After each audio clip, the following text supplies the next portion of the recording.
MGTV, η ομογένεια κοντά σας.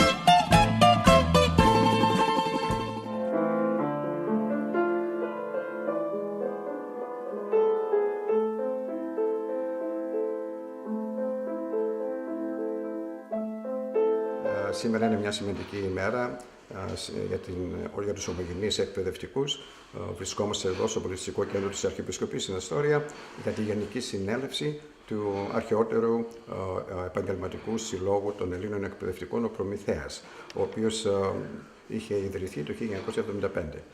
Έχουμε μια καταπληκτική θεματολογία σήμερα που θα συζητηθεί στην Γενική Συνέλευση. Θα συζητήσουμε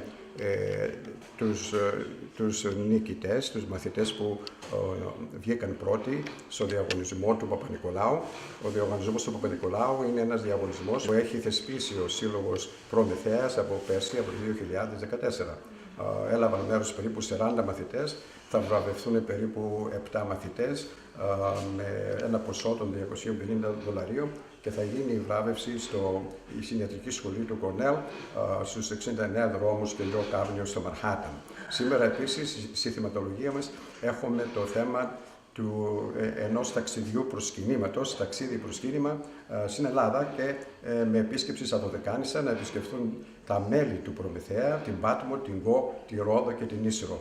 Είναι ένα προσκύνημα το οποίο θέλουμε να κάνουμε για τα μέλη και τις οικογένειες του συλλόγου μας του Προμηθέα. Επίσης σήμερα θα συζητηθεί και το θέμα του πανηγυρικού εορτασμού των 40 ετών από την ίδρυση του Συλλόγου που θα γίνει 22 Νοεμβρίου του 2015. Θα συζητήσουμε επίσης τα επαγγελματικά θέματα, παραδείγματος χάρη το μισθολογικό. Έχουμε φέρει μια κλίμακα που εκδίδει το γραφείο της Δημοκυρίας Μακεδόν και θα συζητήσουμε την κλίμακα αυτή τη μισθολογική, να δούμε τι τροποποιήσεις θα πρέπει να γίνουν για την επόμενη σχολική χρονιά που θα αρχίσει το Σεπτέμβριο. Και θα συμφωνήσουμε να γράψουμε μια επιστολή, να την στείλουμε σε όλες τις κοινότητες με την εισήγηση όπως όλες οι κοινότητες ακολουθήσουν, εφαρμόσουν αυτή τη νέα κλίμακα τη μισθολογική. Περαιτέρω θα συζητήσουμε και το ταμείο το οποίο προσπαθούμε να ιδρύσουμε για συνταξιοδότηση των μελών του συλλόγου μας, μόνο των μελών του συλλόγου μας. Είναι ένα μεγάλο και δύσκολο έργο, αλλά θα είναι εφικτό, διότι μόλις πριν ένα μήνα πήραμε τη νομική άδεια από την Αμερικανική κυβέρνηση και ο σύλλογος μας τώρα δεν θα πληρώνει φόρους και ως εκ τούτου μπορούν ομογενείς να προσφέρουν χρήματα και να ενισχύσουν το ταμείο του συλλόγου για να δημιουργηθεί αυτό το ταμείο της συνταξιοδότησης. Επίσης θα συζητήσουμε και τη σχέση μεταξύ Προμηθέα και Ομοσπονδίας. Είναι ένα πολύ ευαίσθητο και λεπτό θέμα. Λοιπόν, αυτό το θέμα είναι πάρα πολύ ευαίσθητο και θα το συζητήσουμε εκτενώς για να δούμε ποια λύση θα βρούμε ώστε να γίνει καλύτερη συνεργασία. Όλα λοιπόν αυτά τα θέματα, τα επαγγελματικά, τα πολιτιστικά θα συζητηθούν σήμερα και θα βγάλουμε αποφάσεις.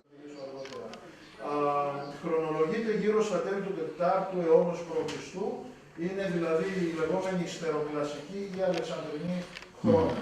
Ο ανασκαφέας είναι η Κατερίνα Περιστέρη με την ομάδα της, η οποία είναι και διευθύντρια της 27ης Εφορίας Προϊστορικών και Κλασικών Αρχαιοτήτων. Ο κύριος Κολόμβος έχει κάνει μια καταπληκτική έρευνα για αυτό το θέμα. Απλώς είναι μία μικρή γεύση. Θέλουμε εσείς να ξέρετε ότι υπάρχει ένα άτομο που είναι εξειδικευμένο στο αρχαιολογικό αυτό θέμα. Εάν θέλετε να το παρουσιάσετε στο σχολείο σας, να έρθετε σε επαφή με τον κύριο Κολόμβο μέσω του συλλόγου μας. Και φέτος θα γιορτάσουμε τα 40 χρόνια στις 22 Δεκεμβρίου με πανηγυρικό δείπνο και όπου θα τιμηθούν και όλοι οι πρόεδροι του Συλλόγου του Προμηθέα. Ευχαριστούμε το MGTV για την υπέροχη εργασία που κάνει να προβάλλει τα ομογενειακά θέματα.